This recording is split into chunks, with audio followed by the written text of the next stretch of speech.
Praise lord. బాగున్నారా? దేవుని నామానికి స్తోత్రములు కలుగునుగాక. ఈ దినం మనం వాక్యంలోనికి వెళ్దాం. జీవాహారము నేనే అని యేసుక్రీస్తు ప్రభువారు చెప్పిన వాక్యంను ధ్యానం చేసుకుందాం. యోహాను సువార్త 6:35 ఒకసారి చదువుదాం. అందుకు యేసు వారితో ఇట్లనెను, జీవాహారము నేనే, నా యొద్దకు వచ్చువాడు ఏమాత్రమును ఆకలిగొనడు, నా యందు విశ్వాసముంచివాడు ఎవడునూ దప్పికొనడు. దినాన మనం ధ్యానం చేసుకునే అంశం మరొకసారి, జీవాహారము నేనే. యేసుక్రీస్తు ప్రభువారు జీవాహారమై ఉన్నారు. అయితే ఆ విషయం 4 సువార్తలలో కూడా ఉన్నాయి. ఈ 4 సువార్తలలో ఉన్న వాక్య భాగాలు ఒకసారి మరి నోట్ చేసుకోవాలి అనుకుంటే ఎవరన్నా నోట్ చేసుకోవచ్చు. యోహాను సువార్త 6వ అధ్యాయం 1 నుండి 14 వరకు, మత్తయి సువార్త 14వ అధ్యాయం 13 నుండి 21 వరకు, మార్కు సువార్త 6:30 నుండి 44, లూకా సువార్త 9వ అధ్యాయం 10 నుండి 17 వచనాలు. ఈ వాక్య భాగంలో ఉన్న మరి విషయం ఏంటంటే, యేసుక్రీస్తు ప్రభువారు 5,000 మందికి, పురుషులు లెక్క పెట్టగా 5,000 మందికి, స్త్రీలు పిల్లలు కాకుండా సమృద్ధి అయిన ఆహారము 5 రొట్టెలు మరి 2 చేపలు తీసుకుని పంచి సమృద్ధిగా ఆహారం అందించుట. ఈ సందర్భంలో యేసుక్రీస్తు ప్రభువారు వారందరూ భుజించిన తర్వాత యోహాను సువార్తలో 6వ అధ్యాయము 35వ వచనంలో నేనే జీవాహారం అని తెలియచేస్తూ ఉంటారు. మరి ఈ యొక్క మరి హిస్టారికల్ కాంటెస్ట్ కనుక మనము చూసినట్లయితే ఇది యోహాను తలను ఖడ్గము చేత నరికించి వేసిన తర్వాత యోహాను శిష్యులు, అంటే బ్యాప్టిజం ఇచ్చి యోహాను శిష్యులు మరి అతని శరీరమును తీసుకెళ్ళి మరి పాతి పెట్టిన తర్వాత జరిగిన సందర్భం. ఈ విషయాలన్నీ కూడా యేసుక్రీస్తు ప్రభువారు తన 12 మంది శిష్యులను మరి ఇద్దరిద్దరుగా పరిచర్యకు పంపించిన తర్వాత వారు తిరిగి వచ్చి అక్కడ జరిగిన సంగతులన్నీ కూడా తెలియచేస్తూ ఉన్న తర్వాత మరి ఆ శిష్యులను చూసి యేసుక్రీస్తు ప్రభువారు, మీరు అరణ్య ప్రాంతంలోకి వెళ్ళి విశ్రాంతి తీసుకొనండి ఏకాంతముగా అని చెప్పి పంపిస్తారు. అయితే ఆ అరణ్య ప్రాంతం ఏంటంటే బెత్సయిదా గ్రామం. ఈ విషయం మనకి మరి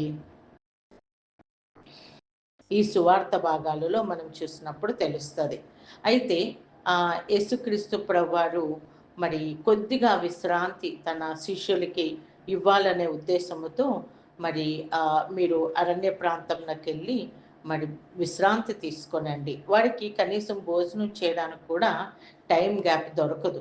అలాంటి పరిస్థితుల్లో విశ్రాంతి తీసుకోనమని పంపిస్తే అక్కడ ప్రజలు ఎంత ఆసక్తిగా ఉన్నారు అని అంటే, యేసుక్రీస్తు ప్రభువారి బోధలు వినడానికి, ఆయన చేసే అద్భుత కార్యాలు, ఆయన దగ్గరికి వెళ్తే స్వస్థతలు, ఆయన దగ్గరికి వెళ్ళి కూర్చుంటే ఎంతో మరి ఊరట కలిగే మాటలు, దేవుని రాజ్యమును గూర్చిన మాటలు వింటూ ఉంటే వారందరూ కూడా ఎంతగానో మరి తృప్తి పొందుతూ ఉన్నారు. అటువంటి బోధలు వాళ్ళు విని చాలా కాలం అయిపోయింది. ఆనాటి మరి పరిస్థితులు, రాజకీయ పరిస్థితులు, మతపరమైన పరిస్థితులు ఎలాగున్నాయనంటే మరి రిలీజియస్గా ఎవరికి కూడా ఆదరణ లేదు. దేవుని దగ్గరికి వెళ్ళి మరి మందిరానికి వెళ్తే మనకి నెమ్మది కలుగుతుందని, కానీ రాజకీయ పరిస్థితులు చూస్తే భయంకరమైన అణిచివేత మరి ప్రజలందరూ చూస్తూ ఉన్నారు.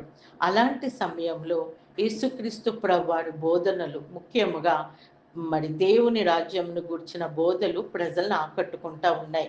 అందుకే మనం ఒకసారి చూద్దాం ప్రజలు ఎంత ఆసక్తిగా ఉన్నారో. మార్కు సువార్త మనము చూసినట్లయితే మనకు అర్థమవుతుంది. మార్కు సువార్త 6వ అధ్యాయము 32 నుండి కొన్ని వచనాలు చదువుదాం.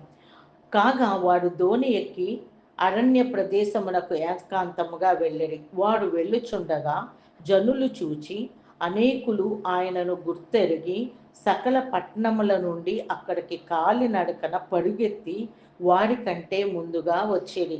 గనుక యేసు వచ్చి ఆ గొప్ప జన సమూహమును చూచి వారు కాపరి లేని గొర్రెల వలె ఉన్నందున వారి మీద కనికరపడి వారికి అనేక సంగతులను బోధింపసాగెను. ఇక్కడ మనం చూసినట్లయితే యేసుక్రీస్తు ప్రభువారు శిష్యులనేమో ఏకాంతంగా విశ్రాంతి తీసుకొని మనం పంపిస్తే వాళ్ళు దోణి ఎక్కి ఆ బెత్సయిదా అనే గ్రామానికి వెళ్ళే లోపులో, వీళ్ళు ఇంకా చేరుకునే లోపులోనే చుట్టూ తిరిగి కాలి నడకన పరిగెట్టి ప్రజలందరూ కూడా ఆయనను గుర్తుపట్టి ఆయన వెనకాతలు పరిగెట్టి వెళ్ళిపోయినట్టుగా మనం చూస్తాం. ఎందుకు అనంటే వారికి ఆదరణకరమైన మాటలు, జీవమునిచ్చే మాటలు, వారు ఎలాగ బ్రతకాలో తెలియచేసే మాటలు, దేవుని రాజ్యమును గూర్చిన సంగతులు యేసుక్రీస్తు ప్రభువారు బోధిస్తూ ఉంటే వారు ఎంతగానో తృప్తి చెందుతూ ఉన్నారు. దేవునికి స్తోత్రం, హల్లెలూయా. అయితే అంత గొప్ప జన సమూహము మరి యేసుక్రీస్తు ప్రభువారిని ఆయన శిష్యులను మరి వెంటాడి వారు పరిగెత్తి మరి వారికంటే ముందుగా చుట్టూ నడిచి వచ్చారు అని అంటే వారి మీద చాలా కనికరం కలిగింది. కాపరి లేని గొర్రెల వలె ప్రజలు ఉన్నారని చెప్పి వారిని దగ్గరికి చేర్చుకుని వారందరితో మాట్లాడసాగారు. ఏం మాట్లాడుతున్నారు యేసుక్రీస్తు ప్రభువారు అనంటే అక్కడ మరి దేవుని రాజ్యంను గురించిన సంగతులు బోధిస్తూ ఉన్నారు. అంతేకాదు అనేక మంది రోగగ్రస్తులు అక్కడికి వచ్చి ఉన్నారు. ఆ రోగగ్రస్తుల్ని స్వస్థత పరుస్తూ ఉన్నారు. యేసుక్రీస్తు ప్రభువారు ఎప్పుడు కూడా ఆయన బోధించే టైంలో ఎవరైనా రోగగ్రస్తులు ఉంటే స్వస్థపరిచేవారు. అంతేకాదు ఎవరైనా మరి దయ్యముల చేత, అపవిత్రాత్మల చేత పీడింపబడిన వారు వస్తే వారికి విడుదల కొరకు ప్రార్థించి వారికి విడుదల కలుగు చేసేవారు. ఊరట, స్వస్థత, నెమ్మది కలిగేది. అయితే వారందరూ కూడా ఎంతో శ్రద్ధగా వింటా ఉన్నారు. వారు వినుటకు శక్తి కలిగిన కొలది యేసుక్రీస్తు ప్రభువారు వారికి బోధిస్తూనే ఉన్నారు. అలాగ బోధిస్తూ ఉండంగా ఏమైపోయింది? ప్రొద్దుగుంకిపోయింది. ఆ ప్రాంతమేమో అరణ్య ప్రాంతం. మరి చుట్టూతా మరి ఎక్కడ చూసినా కూడా అరణ్యమే. వాళ్ళు తిరిగి వెళ్ళాలి అని అంటే పట్టణంలోనికి చాలా దూరం ప్రయాణించాలి. అయితే మరి యేసుక్రీస్తు ప్రభువారు శిష్యులను చూచి ఇదిగో మరి ఫిలిప్పును పిలుస్తారు. ఫిలిప్పును పిలిచి ఇదిగో మీరు వారికి ఆహారం పెట్టండి అని చెప్పి ఫిలిప్పుతో అంటారు. చూద్దాం ఆ వాక్య భాగం.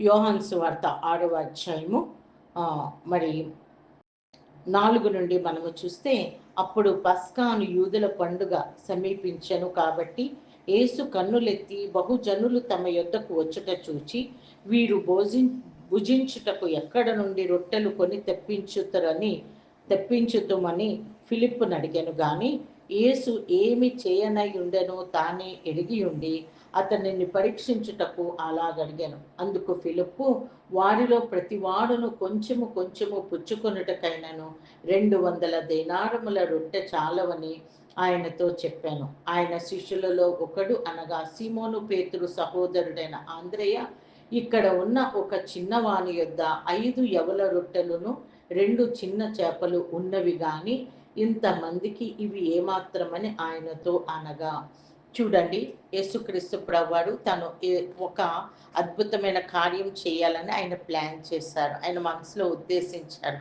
కానీ ఆయన ఏమి చేయనై ఉన్నారో ఆయన ఎరిగి కూడా మరి ఫిలిప్పును పిలిస్తే మాట్లాడుతూ ఉన్నారు. ఇదిగో వీళ్ళందరికీ భుజించడానికి మనం రొట్టెలు ఎక్కడి నుంచి తెప్పిస్తాం అని చెప్పి అడుగుతూ ఉన్నారు. ఎందుకు అనంటే ఏమి మాట్లాడతారు ఫిలిప్పు? తనతో పాటు ఇంతకాలం ఉన్న శిష్యులు తనను గురించి ఏమి అర్థం చేసుకున్నారు, ఎంత విశ్వాసం కలిగి ఉన్నారు అని పరీక్షించడానికి బహుశా మరి ఫిలిప్పుని పిలిచి మాట్లాడుతూ ఉన్నారు. అయితే ఫిలిప్ అంటున్నారు కదా, ఇంతమందికి ఆహారం కొంచెం తీసుకోవడానికి మనం ఇచ్చినా కూడా 200 దేనారములు మరి రొట్టెలు కొనాల్సి ఉంటుంది అని చెప్పి అన్నారు. అంతలోనే ఎవరి దగ్గరైనా మీ దగ్గర ఏముందో చూడండి అని చెప్పి అన్నప్పుడు ఆంద్రేయ మరి ఒక చిన్న వాని దగ్గర 5 రొట్టెలు 2 చిన్న చేపలు ఉన్నాయని చెప్పి తీసుకుని వస్తారు. అయితే ఇక్కడ మరి యేసుక్రీస్తు ప్రభువారికి అక్కడ ఒక జీవాహారము నేనే అన్నది మరి ఎవడు నా దగ్గరికి వచ్చినా కూడా వారికి సమృద్ధి అయిన ఆహారం కలుగుతుంది అని చెప్పడానికి ఆయన ఉద్దేశించారు. ఆయనకి ముందుగానే తెలుసు, ఒక చిన్న పిల్లవాని దగ్గర 5 రొట్టెలు 2 చిన్న చేపలు యేసుక్రీస్తు ప్రభువారి దగ్గరికి వస్తాయని తండ్రి అయిన దేవునికి ప్రార్థన చేసినప్పుడు మరి అది సమృద్ధి అయిన ఆహారముగా మరి యేసుక్రీస్తు ప్రభువారు ఇవ్వబోతా ఉన్నారని, జీవాహారం నేనే అన్న మాటలు ఆయన చెప్పబోతా ఉన్నారని ఆయనకు ముందే అన్ని ఎరుగును. కానీ ఆయన ప్రశ్నిస్తూ ఉన్నారు. ఈ దినాన మనము చాలాసార్లు ఇరుకు, ఇబ్బంది, లేకపోతే లేమి, లోటు మనకు కలుగుతూ ఉంటుంది. అయితే దేవుడు మరి యెహోవా ఈరే, యెహోవా చూసుకొనును, యెహోవా తప్పక మన అవసరతలకు లోటు చేయడు, ఆయన మీద ఆధారపడిన వాళ్ళని ఆకలి గొననీయడు అని మనము విశ్వసిస్తున్నామా? లేదా మనం కృంగిపోతున్నామా? విశ్వాసంతో దేవుడు ఇస్తాడు అని చెప్పి ఆ ప్రార్థన చేస్తామా? లేకపోతే దేవుడు తప్పక నేను అడగక ముందే నా అవసరతలు తెలుసు అని నిరీక్షణతో ఆయనలో ముందుకు సాగిపోతామా? లేదా అనేక సార్లు సణుగు కొనున్నట్లుగా ఇస్రాయేల్ వలె మనము కూడా మరి సణుగుకుంటూ ఉంటామా? లేకపోతే దేవుని మీద ఏంటి దేవుడు నాకేంటి, ఇలాంటి ఆయన సేవే చేస్తున్నాను, ఆయన కొరకే జీవిస్తున్నాను, ఆయన మార్గంలోనే జీవిస్తున్నాను, మరి నాకేంటి లోటు అని మనం దేవుని మీద తిరుగుబాటు స్వభావంతో మాట్లాడతామా అన్నది దేవుడు మన హృదయంలో ఏముందో తెలుసుకోవడానికి ఒక్కొక్కసారి మనకి లోటు కలిగి చేస్తాడు. ఆ లోటు కలిగిన సమయంలో దేవుడు సర్వశక్తిమంతుడు, దేవుడు సర్వాధికారి, ఆయన సార్వభౌమత్వము కలిగిన దేవుడు, సమస్త సృష్టికి ఆధారభూతుడు, అడుచు కాకి పిల్లలకు ఆయన ఆహారం ఇచ్చేవాడు, సమస్త జీవులను పోషించగలిగిన శక్తిమంతుడు అని చెప్పి మనము నమ్మికతో ఆయన వైపు చూస్తామా? నమ్మికతో నిరీక్షణతో కొనసాగిపోతామా? అన్నది ఇప్పుడు మనకి కూడా అటువంటి పరీక్షలోనే చాలాసార్లు నడుస్తూ ఉంటాం. మరి మన మన పరీక్షలో మనం నెగ్గుతున్నామా? లేకపోతే మనం ఓడిపోతున్నామా? ఒక్కసారి ఆలోచించుకోనండి. దేవునికి స్తోత్రం. హల్లెలూయా! అక్కడ యేసుక్రీస్తు ప్రభువారి దగ్గరికి 5 రొట్టెలు 2 చిన్న చేపలు రాంగానే యేసుక్రీస్తు ప్రభువారు ఏం చేశారు? ఒకసారి చూద్దామా? ఆయన మొదటగా ఏమంటున్నారంటే, అందరినీ కూడా లైన్‌లో కూర్చోబెట్టండి అంటున్నారు. అక్కడ చాలా పచ్చిక ఉన్నది. కాబట్టి వారందరినీ కూడా లైన్‌లో కూర్చోబెట్టారు. 50 మెంబర్స్‌కి ఒక లైన్ చొప్పున మరి కూర్చోబెట్టాడు. అప్పుడు లెక్క ఈజీ అవుతుంది కదా! పురుషులందరినీ లెక్క పెడితే 5,000 మంది అయ్యారు. పురుషులతో పాటు స్త్రీలు ఉంటారు కదా! మరి పిల్లలు ఉంటారు కదా! మొత్తానికి ఎలా లేదన్నా కూడా లెక్కకు పురుషులు 5,000 మంది అయినప్పటికీ కూడా ఒక 11, 12,000 మంది అక్కడ ఆహారానికి లైన్‌లో కూర్చోబెట్టారు యేసుక్రీస్తు ప్రభువారు. ఆయన ఎప్పుడు ఏ పని చేసినా కూడా క్రమం ఉంటుంది, డిసిప్లిన్ ఉంటుంది. దేవునికి స్తోత్రం. హల్లెలూయా! అయితే యేసుక్రీస్తు ప్రభువారు నెక్స్ట్ ఏం చేస్తున్నారు? ఆయన చేతుల్లో తీసుకున్నారు. ఆయన ఎత్తుకున్నారు ఆ చేతుల్లో ఉన్న ఆ రొట్టెను. ఎత్తుకుని ఆకాశము వైపు కన్నులెత్తి దేవుణ్ణి స్తుతించి అది విరిచి శిష్యులకి ఇచ్చారు. ఆ శిష్యులు ఆయన చేతిలో నుండి తీసుకొని వడ్డించడం మొదలుపెట్టారు. ఆయన విరుస్తూనే ఉన్నారు, శిష్యులకి ఇస్తూనే ఉన్నారు, శిష్యులు అందరికీ వడ్డిస్తూనే ఉన్నారు. అందరూ తిన్నారు. అందరూ తినిన తర్వాత, అందరూ తృప్తి పొందిన తర్వాత ఇంకా రొట్టె ముక్కలు అన్నీ కూడా మరి అక్కడ ఇక్కడ ఉన్నవన్నీ కూడా పోగేయమన్నారు. ఏది కూడా వేస్ట్ అవ్వడానికి వీల్లేదు అని అన్నారు. అవన్నీ కూడా మరి పోగు చేసి ఎత్తితే 12 గంపలు రొట్టె ముక్కలు. Praise the Lord. హల్లెలూయా! యేసుక్రీస్తు ప్రభువారికి ఆ 5 రొట్టెలు 2 చిన్న చేపలు ఆయన చేతిలో పెట్టుట ద్వారా అది సమృద్ధి అయిన ఆహారముగా మారింది. Praise the Lord. హల్లెలూయా! దేవునికి నువ్వెప్పుడైనా కూడా ఆయనకి నీ నీ చేతిలో నుండి నీ చేతిలో ఉన్న కొద్ది దానిని దేవుని చేతిలో పెట్టినప్పుడు అది సమృద్ధిగా అయిపోయి మరి తిరిగి మళ్ళీ అది ఎక్కడికి వస్తుందంటే నీ దగ్గరికే వస్తుంది.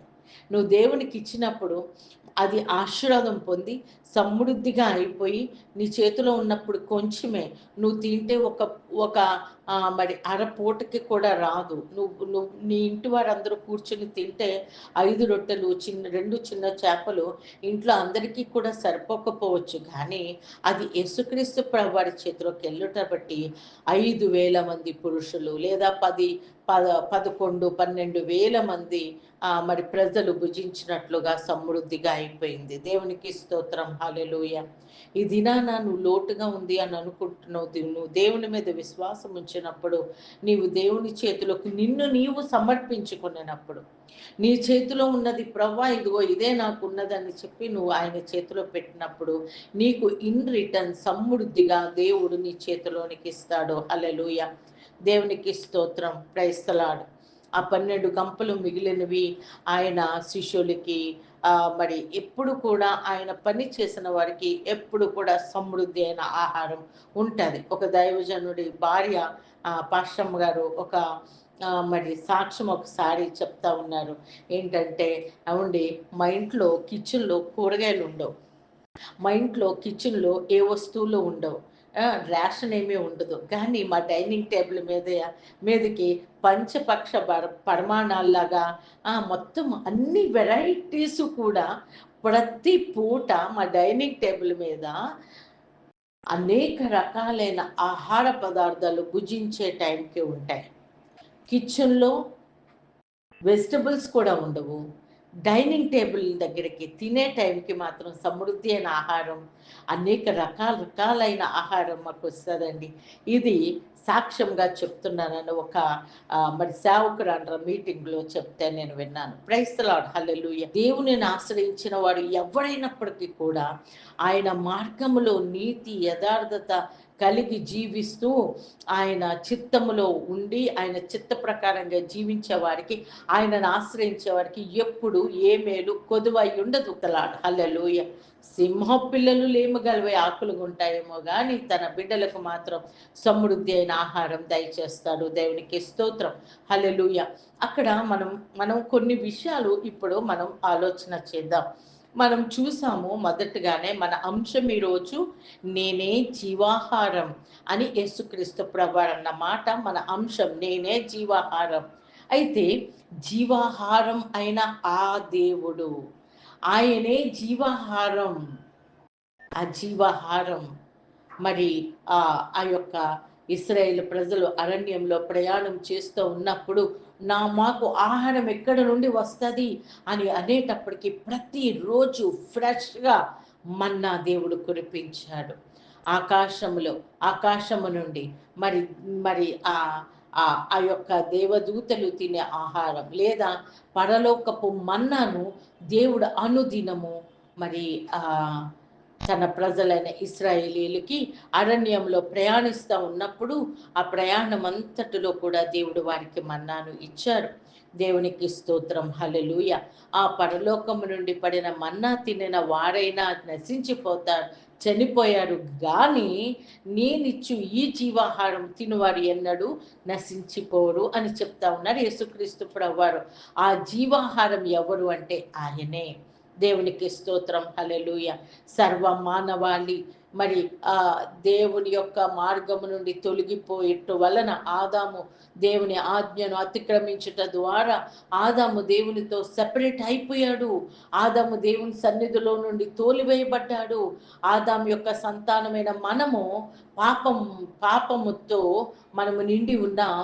మనకి నిరీక్షణ లేకుండా దేవుని సన్నిధికి వెళ్ళలేకుండా మరి మనము మన పాపం వలన వచ్చిన జీతం మరణమైన ఆ నరకానికే పాత్రులం. అయితే దేవుడు ఏం చేశారంటే నీ పాపం నిమిత్తం నా పాపం నిమిత్తం ఆయనే మన పాపములకు ప్రాయశ్చిత్తం చేయడానికి, మన పాపములకు ఒక బలి పశువుగా ఆయన అర్పించబడడానికి ఆయన పస్కా బలి పశువుగా ఈ లోకంలోనికి దిగి వచ్చారు. Praise the Lord. హల్లెలూయా! ఆ సిలువలో ఆయన మరణించి మనకి బదులుగా మన ప్లేస్లో మనకి ప్రతిగా మన పాపముల నిమిత్తం ఆయన చనిపోయి సమాధి చేయబడి తిరిగి 3వ దినాన లేచి మరి ఆయన పరలోకమునకి వెళ్ళిపోయారు. ఆయనే ఆయన మరణాన్ని జ్ఞాపకం చేసుకుంటూ, ఇదిగో ఈ గొప్ప పాపములు నేను విడుదల పొందడానికి యేసుక్రీస్తు ప్రభువారు నా పాపముల నిమిత్తం ఆయన ఒక పస్కా బలి పశువుగా అర్పించబడ్డారు అని చెప్పి ఆయనను జ్ఞాపకం చేసుకుంటూ ప్రభు బలలో పొందే మనందరము కూడా ఆ జీవాహారమైన ఆయన శరీరమునకు సాదృశ్యముగా ఉన్న ఆ రొట్టెను మనం భుజిస్తూ ఉన్నాం. దేవునికి స్తోత్రం. హల్లెలూయా.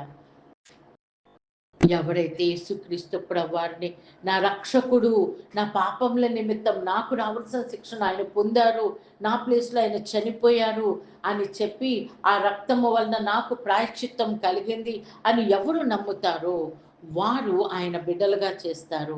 ఎవరు నమ్ముతారో ఆయన శరీరమునకు సాదృశ్యముగా ఉన్న ప్రభు బలలో ఉన్న ఆ రొట్టెను భుజిస్తారో అది జీవాహారం.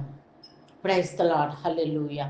ఆయన రక్తమునకు సాదృశ్యముగా ఉన్న ద్రాక్షారసంను తాగుతాము. మనము ఏం చేస్తున్నామనంటే ఆయన శిలువలో చేసిన ఆ రక్షణ కార్యంను జ్ఞాపకం చేసుకుంటున్నాం.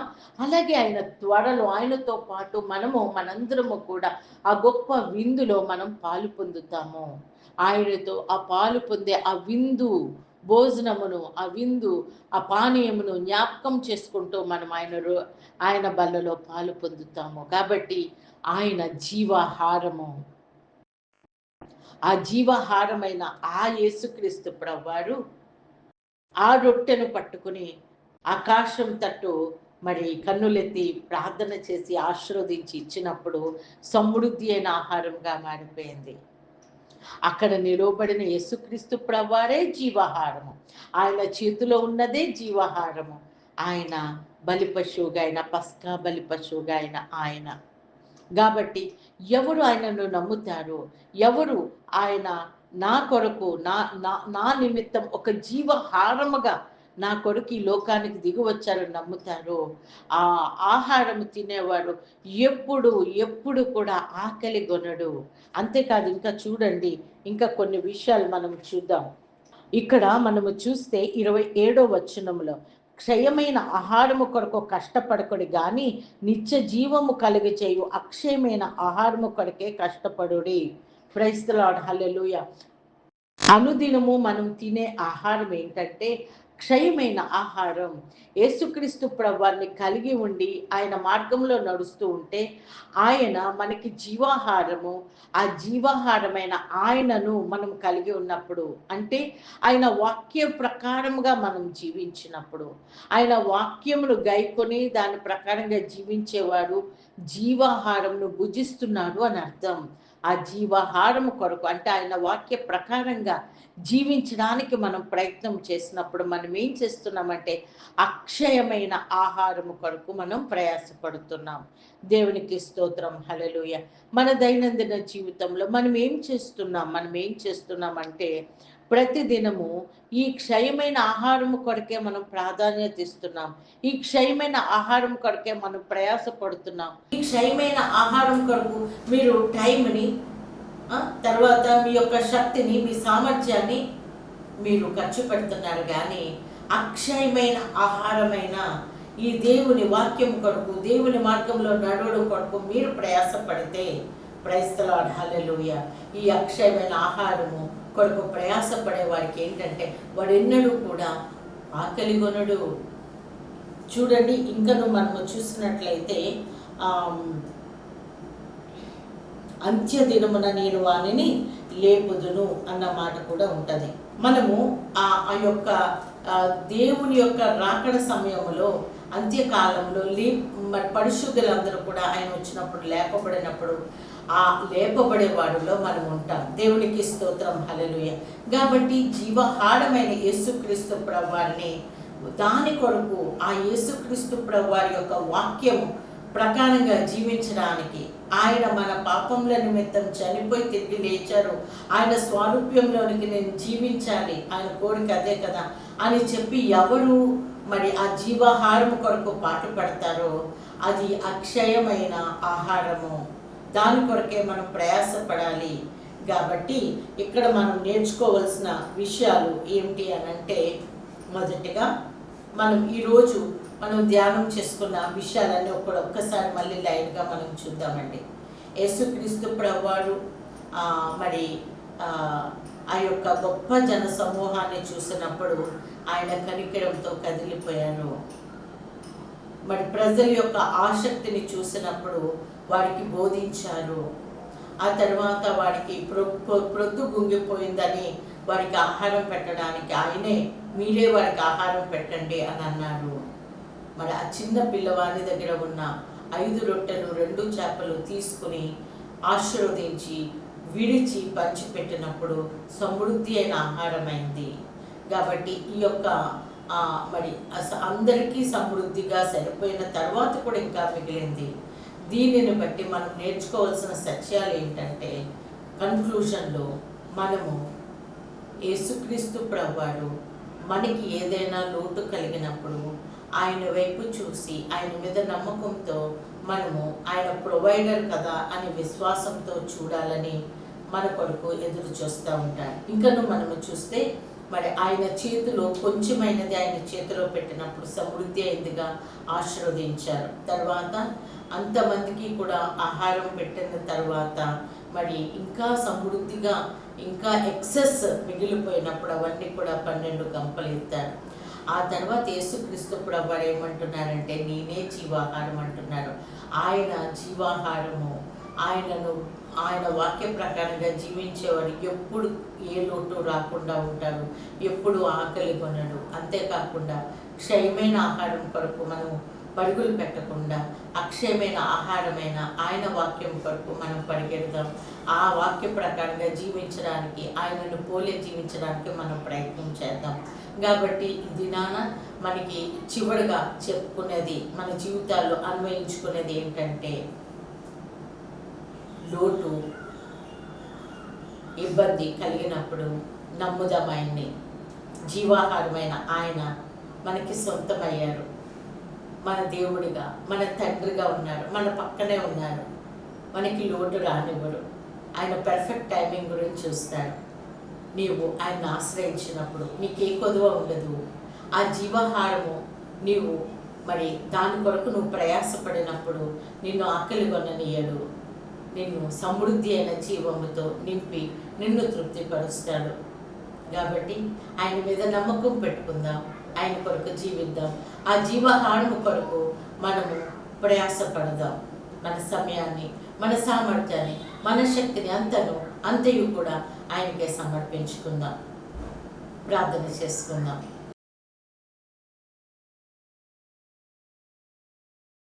ప్రియ పరలోకమందున మా తండ్రి, నీకు వేలాది స్తుతులు స్తోత్రములు ప్రభా. ఇదిగో ప్రభా, జీవాహారము నేనే అన్నావు తండ్రి. నా ప్రభా, ఇదిగో కాపాడలేని గొర్రెల వడి ప్రజలందరూ కూడా ఉన్నప్పుడు వాడి మీద కనికరపడి వాడికి అనేక విషయాలు బోధించావు. నీ దగ్గరికి వచ్చినప్పుడు స్వస్థతలు పొందుకున్నాడు. దేవా, మేము కూడా మీ దగ్గరకు వచ్చినప్పుడు మేము అనేక విషయాలు బోధించబడి ప్రభా స్వస్థతలు పొందుకునేటట్లుగా కృప చూపించారు. మాకు కలిగిన కొంచెం నీకు ఇచ్చినప్పుడు తండ్రి, నా ప్రభా యేసయ్య, మాకు సమృద్ధిగా ఇస్తావు. నీకు వేలాది స్తోత్రములు తండ్రి.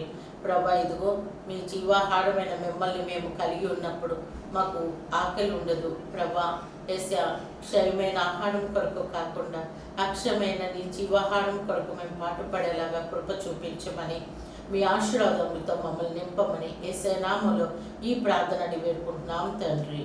ఆమేన్. కాబట్టి జీవాహారం కొరకు మనం ఆశపడదాం, ప్రయత్నిద్దాం, కష్టపడదాం. ఆయన సమృద్ధి అయిన జీవంతో మనల్ని నింపుదురుగాక. ఆమేన్. God bless you.